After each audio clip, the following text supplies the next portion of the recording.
Hi, it's Janie with the League-Kempner house. I'm obviously not there. I'm at home with bits and pieces of the League-Kempner house here with me today. We are starting out the new year, not with our usual video. I had great hopes for repeating last year's monumental feat of getting a work video out every single week, but this year's not starting well. I had worked really hard to get caught up on all the videos and all of the work in 2024 and get those videos out in 2024. And we had big plans to start work right away this year, but a cold front hit. And we're Texans, we don't like it cold. Joe and I went down to do some work and we were so cold, all we could do was huddle around a little space heater in blankets. So we have not actually started doing any work this year, but the weather is going to be nice this coming week. We will get started. We have a lot to do and things will get moving.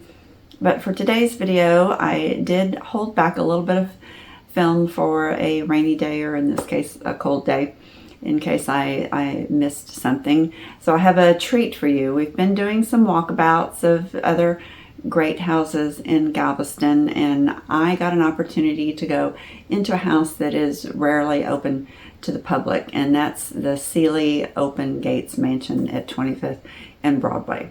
And it is one of the what we call the 5 Broadway Beauties, and it's owned by the University of Texas Medical Branch in Galveston. They had a school reunion. I was very fortunate. Our board member Stephanie's sister Bernie is a graduate of UTMB, and she comes down every few years and stays with me and goes to her school reunion. And this year they had a brunch at Sealy Open Gates, and she took me to that brunch with her. So I got to go inside. We were given a very detailed tour by Tilly, who works in the president's office and is instrumental in maintaining and caring for the house. She's so knowledgeable about the house. Imagine me if I had been working on the League-Kempner house for 20 plus years, how knowledgeable I would be at that point. Well, that is Tilly. She loves this house. She was an amazing guide. Unfortunately, although we were allowed to take pictures, it was very crowded with participants in the reunion, and I try not to film anyone without their consent. So I did get a little footage here and there between the crowds, and I've supplemented with some pictures from the internet.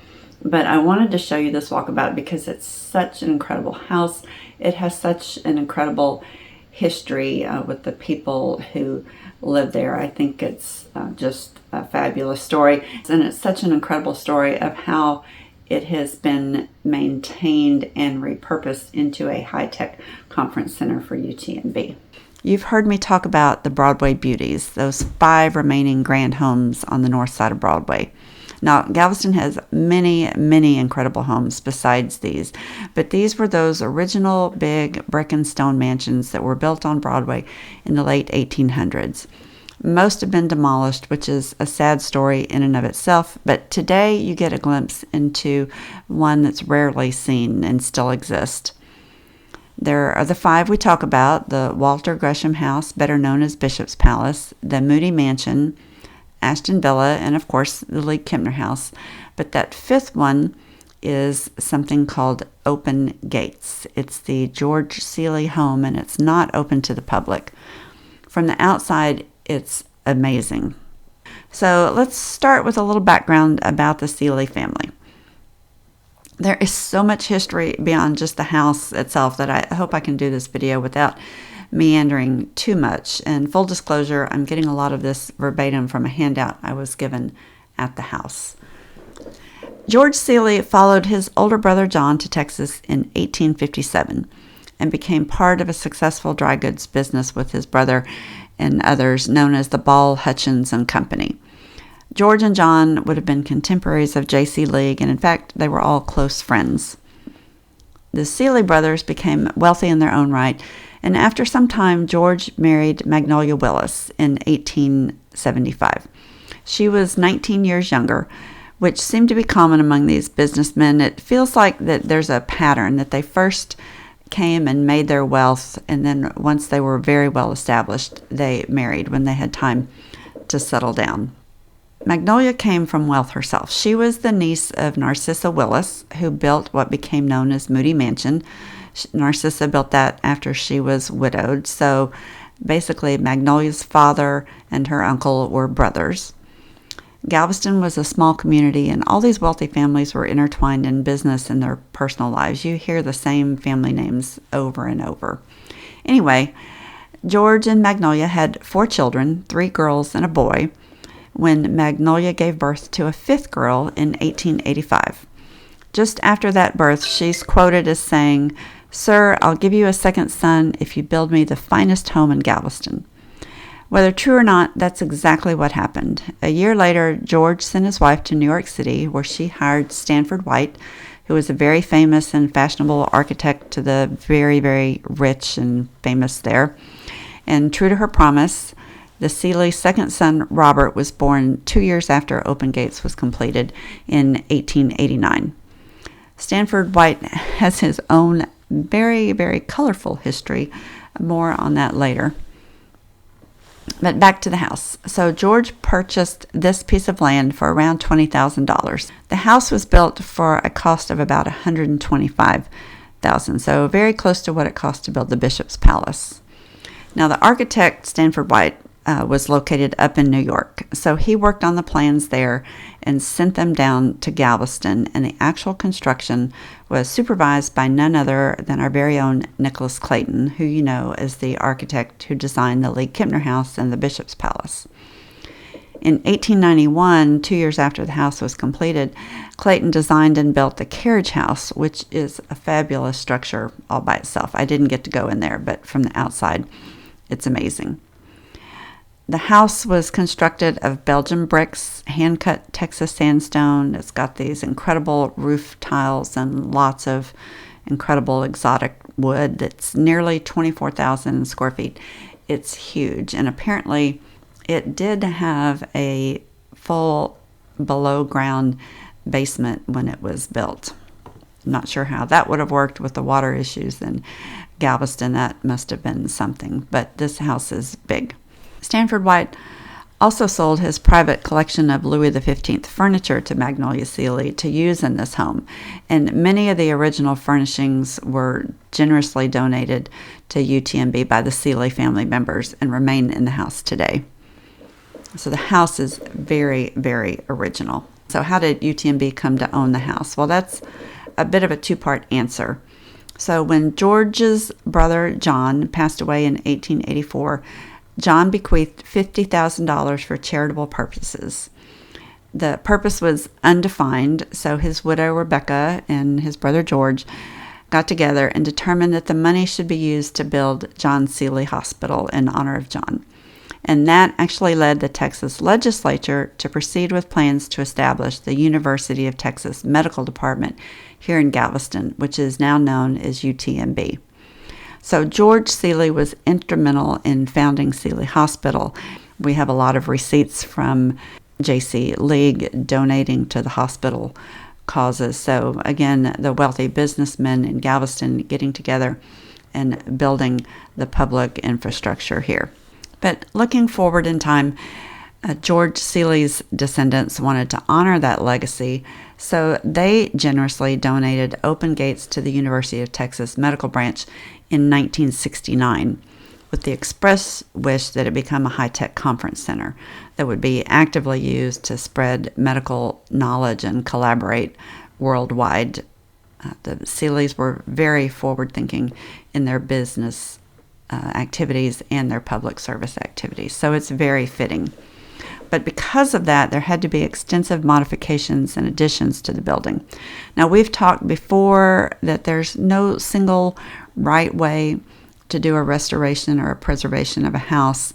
One of the considerations is continuing to give life to a building through modern, relevant use so that it can carry on. And in this case, it was also the express wish of the family that it be used as a conference center. I can tell you that everything that had to be modified was done with incredible care and sensitivity to the original architecture of the house. Some of the things are so subtle, if you're not looking for it, you wouldn't notice. This is an excellent example of being able to adapt the usage of a property without destroying the architectural significance. Tough decisions also had to be made after extensive damage during Hurricane Ike, and I was just so impressed again by the thoughtfulness, care, and the love for this house that went into that process. Anyway, back to the house. The main floor looks much like it did originally. Very little has changed other than those modifications I told you about that are almost imperceptible. When you walk through the foyer, there's this large oak partner's desk. It's in the same spot it's been in since the house was completed. There are so many stories that were shared about the business dealings that were conducted around this desk. If I have time, I'll tell you one of those at the end of the video.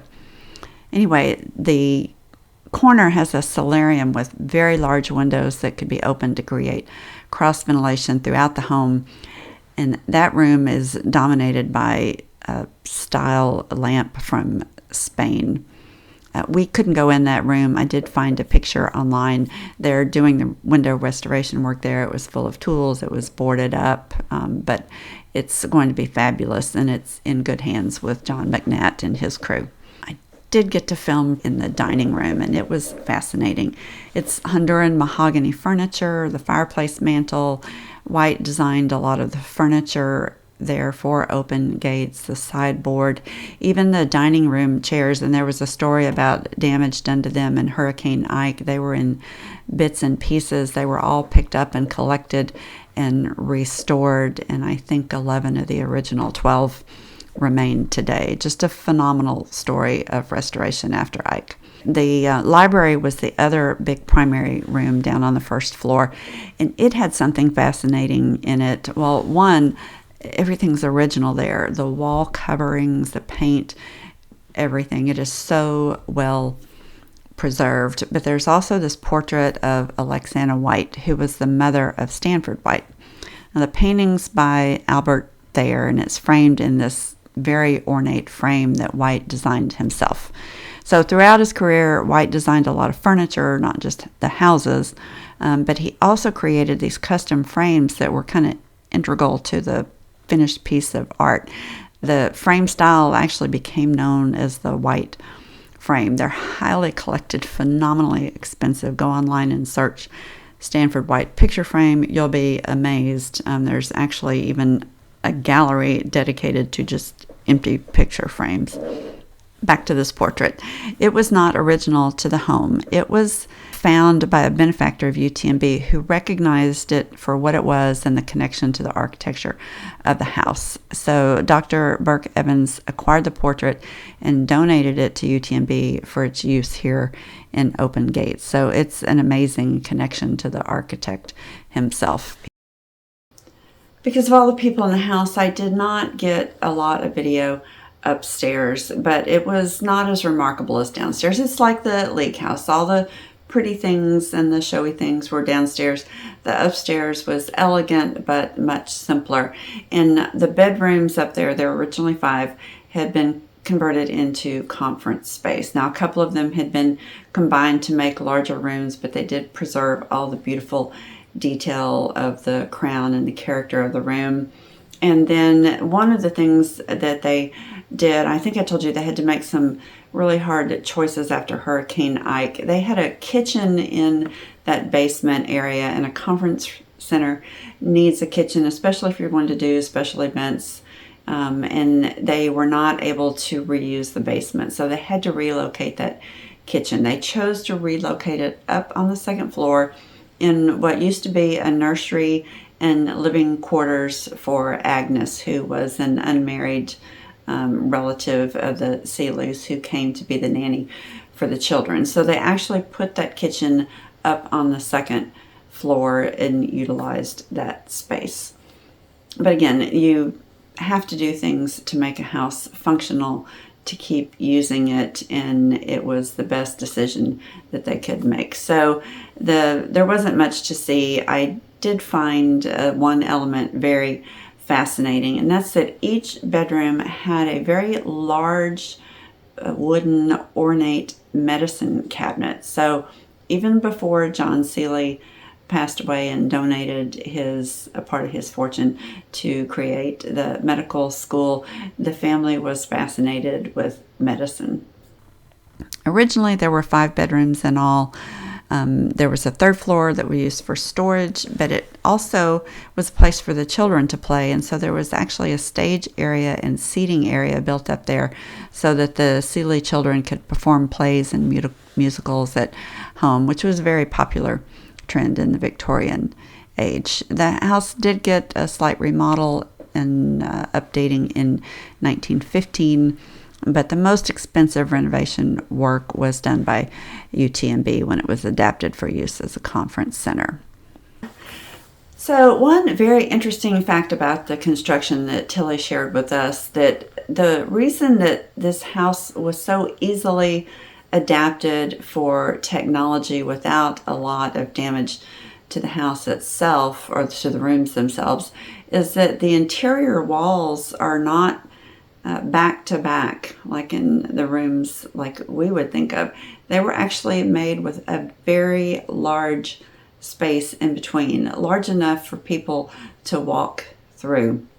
So that was perfect, because at the time they adapted this, everything was hardwired and they needed to run a lot of cable, but they could just walk in between the walls of the room, run that cable and use that space. Now I can just imagine with 6 children and having all those pathways behind the walls that they played in there all the time. There's no telling what they found, but it was very, very fortunate for this house. It's what preserved all those original wall coverings and things downstairs, because none of that had to be damaged to do all that cabling. So during its heyday, this house would have been a hub of entertaining and activity. It was also a place of refuge. We don't know what happened at the League House during the Great Hurricane of 1900. We know the family was away in Colorado, but there's no letters or documentation talking about what the servants might have done during the storm. There is documentation for the Seeley Open Gates house. The family was here and the servants, and they went out on the porch and actually pulled people out of the flood water for hours. They pulled in over 200 people and gave them refuge in their home. And not only did they give them refuge during the brief 24-hour period or so of the flood, they let those people stay in their home for months, taking care of them until they were able to get back on their feet. So they were very civic-minded, very kind people, just a great family. The more you read about the history of Galveston, the more fascinating it becomes. I did take quite a few still pictures of things that just interested me, so let me show you those and talk a little bit about some of the detail of the construction of the house that I found fascinating.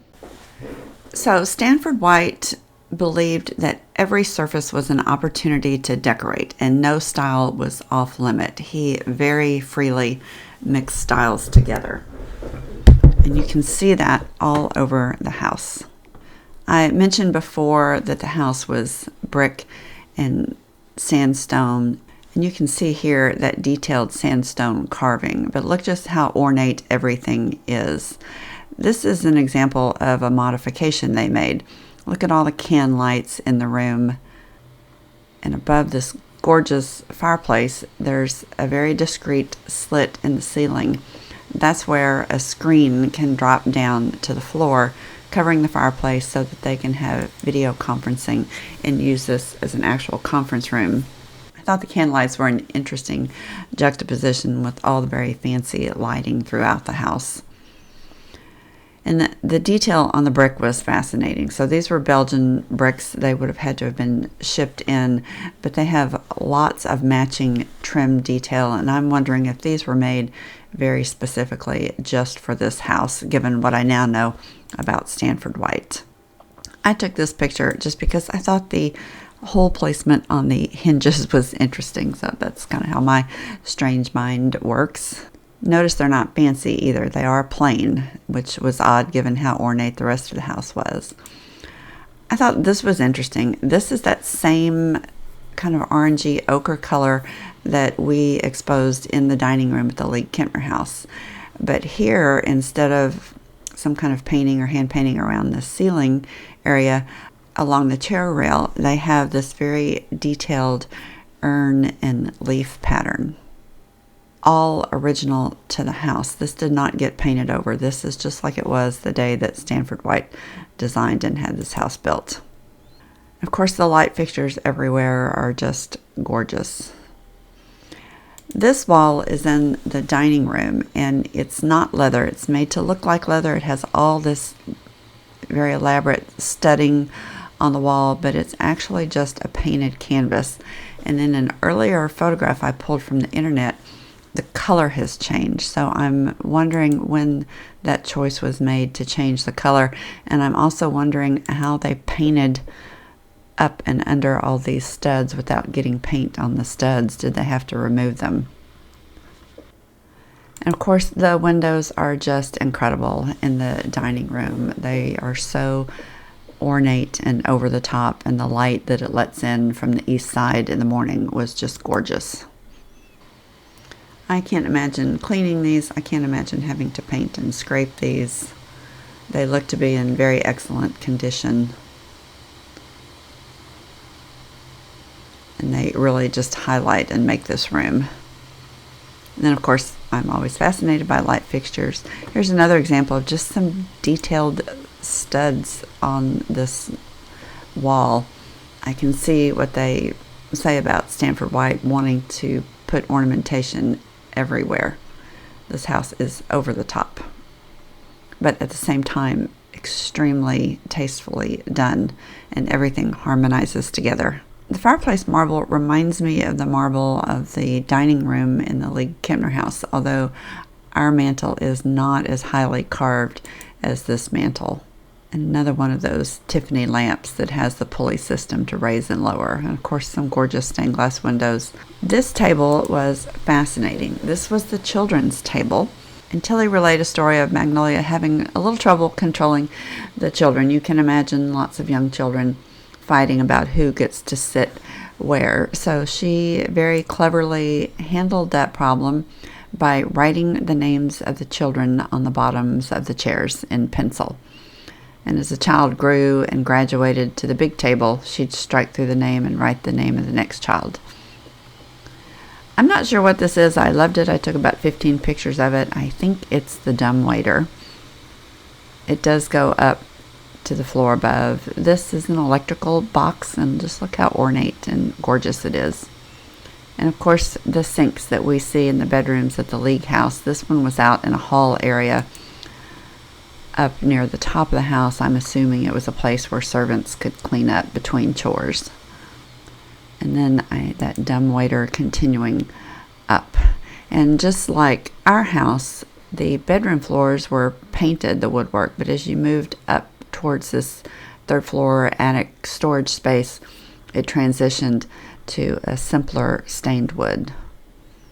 Now, another fascinating fact, I found this plaque out in the back of the yard, and oleanders are not native to Houston. They came in from Jamaica, and this is dedicated to the very first one that came in 1841, and there's actually a oleander growing from that original plant here on the property. The Seeleys were instrumental in spreading oleanders across the island. I think I'm going to have to ask permission to see if I can get a cutting from this and try to root it and have one on our property. Now, I took this because it's an example, again, of repurposing a building. There's a philosophy in restoration that when you add on to an old building, you should do something different. You should not make it look like it's always been there. It should blend but be distinct enough for people to know that it's an addition. And in this case, they added on a large building on the back to facilitate the conferences. And it's in a similar color brick, but it's slightly more modern, so there is a distinctive difference between the two. But it's not just glaring in your face when you look at the building. But you can see where the original building stops and the new building starts. The original lot was half a city block, but it traversed the entire frontage of Broadway. So it was the front half of the lot. And this is the original wall. Now UTMB has purchased the lots behind to add parking, but you can still see the original wall at the back of the property here, and you can see it again on the other side of the house. And it is a little fancier than the wall we have. It's got the relief and the brickwork. It's very pretty. There were lots of open porches on the second floor where the family bedrooms would have been, to catch that breeze, or where you could go outside and maybe get some relief from the heat of the house. And on the outside, the colors are a little bit similar in tone, so some of the detail doesn't stand out unless you really stop and study the house. But this is just a good example of the soldier bricks above the window that transition to the sandstone carving, then what appears to be some terracotta corbels, and then going up to the very elaborate red roof tiles.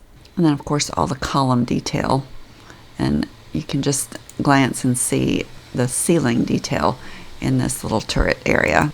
They unfortunately have a big dead date palm, just like we lost our 2 big date palms in front of the house from that fungus that gets in the soil. Of course, the fabulous gates that are on either corner. And as I mentioned before, the solarium is under repair. John McNatt Construction is doing that work. And as you glance up to these little gables, again, just look at the detail and the care put into the design. I was very fascinated by these little gables. I don't know what they are. They're quite ornate with the little peaked caps and the finial on top, and then they have this copper bowl at the bottom. I'm not sure what purpose this serves. It might just be ventilation, but they're really cute. And then, of course, the dreaded box gutter. You can see how the roof line comes down and stops well before the edge of this gutter. So the gutter is sitting on top of the wall. It's very wide, protruding from the building. It's highly decorated, again with the terracotta tiles, and I can only assume that they maintain and take good care of their box gutters, because there is no sign of any water damage in this house. And then there's that carriage house designed by Nicholas Clayton. It's just gorgeous. It is a very different style from the house, but because of the color of the brick and the setting, it blends in perfectly. It has its own detail. There's a lot going on with it. And that back wall on the other side, it's a much longer run of the wall that you can see the detail. So let's get back and let me tell you one quick story about a business deal that happened around that partner's desk in the foyer. John and George Seeley were very good businessmen. They were well connected in with the other very prominent businessmen in the area, and they had a problem to solve. Galveston and Houston were rivals commercially. They were both young, growing cities at the time, and Houston was doing everything it could to try to gain an advantage. And one way they did that was because of yellow fever. Yellow fever outbreaks happened periodically. It was considered kind of an annual event, the yellow fever outbreaks along the Texas coast. And Texas lawmakers felt that if the first cases of yellow fever could be contained, there wouldn't be any epidemics. So the legislature made it legal to place embargoes on vessels coming here from infected ports. And then in addition to that, they gave each community the right to sever relationships with any, quote, infected point in the state to preserve their own health. So Houston saw this as an opportunity commercially to prevent goods from being offloaded in Galveston and transferred up railroads through Houston to other parts of the country. So Galveston merchants saw their ability to trade just dwindle away to nothing. Well, George Seeley came up with a brilliant idea. They just bypassed the city of Houston. He got together with these other businessmen, made the decision to build a railroad of their own, just go around Houston and get into the rest of the state and the rest of the country. And along the various stops that they built, little towns and cities sprung up. And some of these are named by these very businessmen. So we have, for example, Seeley, Texas, And we have Rosenberg, Texas, named after the eventual president of this railroad, Henry Rosenberg. As I said in the beginning, this is not our usual video. We should be back next week, starting work in the new year. Weather's looking good, and we have a lot planned. But for now, I'm going to leave you with a homework assignment for those of you who like Truth is Stranger Than Fiction stories. Go look up Stanford White and Evelyn Nesbit. Evelyn was the model for the original Gibson Girl advertising series.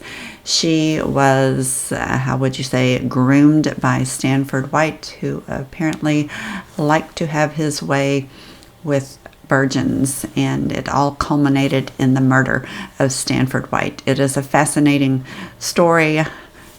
Very, very odd, but fascinating. It's quite the rabbit hole. It was considered the murder and trial of the century, one of the first real crimes covered by the news media, and it was quite salacious. So with that, thanks for watching, and we will see you back next week, hopefully at the League-Kempner house in Galveston, Texas.